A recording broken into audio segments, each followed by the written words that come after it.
There were 0 arrests associated with the peaceful demonstrations that we had here in our city. There was no damage to MPD property. There was no MPD injuries. Moving forward over the next couple of days, we expect more of the same. We have a lot of public open source information to suggest that the event on this upcoming Saturday may be one of the largest that we've had in the city. We expect that Saturday's demonstration will, like I said, be more of the same. Peaceful demonstrators coming to exercise their First Amendment right in Washington, D.C.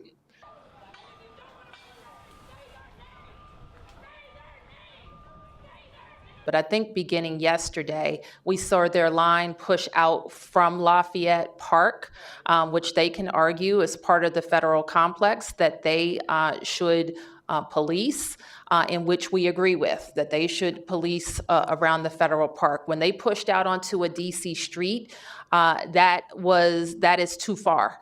And that is what we push back on.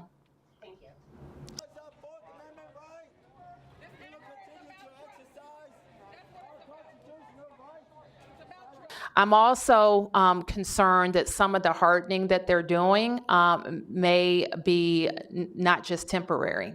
And so we would also have to push back from that. So keep in mind that that's the people's house. It's a sad commentary that the house and its inhabitants have to be walled off. I think that's a sad commentary. We should want the White House to be opened up for people to be able to access it from all sides.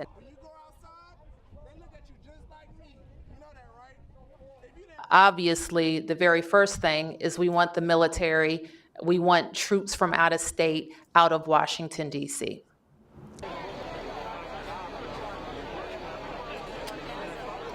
I think you know, too, there's a local legal requirement that the Metropolitan Police Department identify themselves. And I know that if you see, even if our officers on Saturday and Sunday, when they had to put on helmets to protect themselves, there's a clear insignia on the helmet of who we are and exactly by number who they are, so we can identify them.